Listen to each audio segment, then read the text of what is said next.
ঘূর্ণিঝড় রিমাল স্থল নিম্নচাপে পরিণত হলেও এর প্রভাবে দেশের বিভিন্ন স্থানে বৃষ্টিপাত হচ্ছে, বইছে ঝড়ো বাতাস।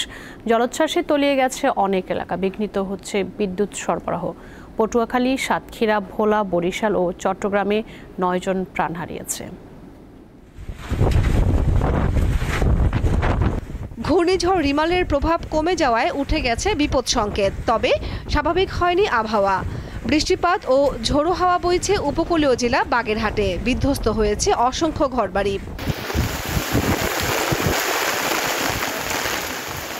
বিদ্যুৎহীন অবস্থায় রয়েছে জেলার বেশিরভাগ এলাকা। অনেক গ্রাম 6 থেকে 8 ফুট জলোচ্ছ্বাসে প্লাবিত হয়েছে, পানিবন্দী হয়ে আছে অনেক মানুষ। অনেক জায়গা এখন পানির নিচে।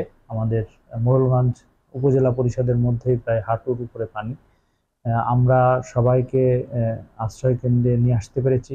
উপকূলীয় এলাকা পটুয়াখালীর আবহাওয়া এখনো বেশ খারাপ। উত্তাল রয়েছে সাগর, কুয়াকাটা সমুদ্র সৈকতে আছড়ে পড়ছে বড় বড় ঢেউ। অব্যাহত আছে বৃষ্টিপাত। কলাপাড়ায় স্রোতের তোড়ে এক যুবক, বাউফলে ঘর চাপায় একজন, আর দুমকিতে গাছ চাপায় এক বৃদ্ধের প্রাণ গেছে। আমরা চেষ্টা করছি যাতে এই মুহূর্তে একজন টুরিস্ট বা স্থানীয় জনগণ অথবা কোনো দর্শক যেন কোনোভাবেই সমুদ্রে না নামে, কারণ সমুদ্রে যে প্রচন্ড ঢেউ রয়েছে, এই ঢেউ একজন যে কেউ নামলে একটা বিপদের সম্ভাবনা রয়েছে। ঘূর্ণিঝড় রিমালের প্রভাবে বরিশালের রূপাতলীতে নির্মাণাধীন একটি 5তলা ভবনের ছাদ ধসে 2 জনের মৃত্যু হয়েছে। কোতোয়ালি থানা পুলিশ জানায়, ঘটনাস্থলেই প্রাণ গেছে ওই 2 ব্যক্তির।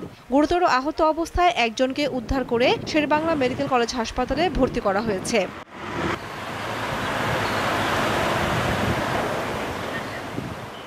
সাতক্ষীরার শ্যামনগর উপকূলে বইছে ঝড়ো বাতাস। নদ নদীর পানি 5 থেকে 7 ফুট বৃদ্ধি পেয়েছে। শ্যামনগরের গাবুরা ইউনিয়নের নাপিতখালী আশ্রয় কেন্দ্রে যাওয়ার পথে এক বৃদ্ধ মারা গেছেন।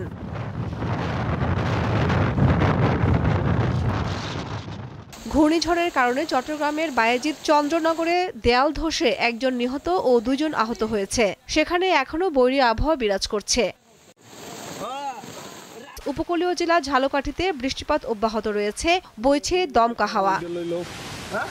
ঘূর্ণিঝড়ের কারণে এখনো অনেক এলাকায় বিদ্যুৎ সংযোগ বিচ্ছিন্ন রয়েছে। কামরুন নাহার, দীপ্ত, বার্তা কক্ষ।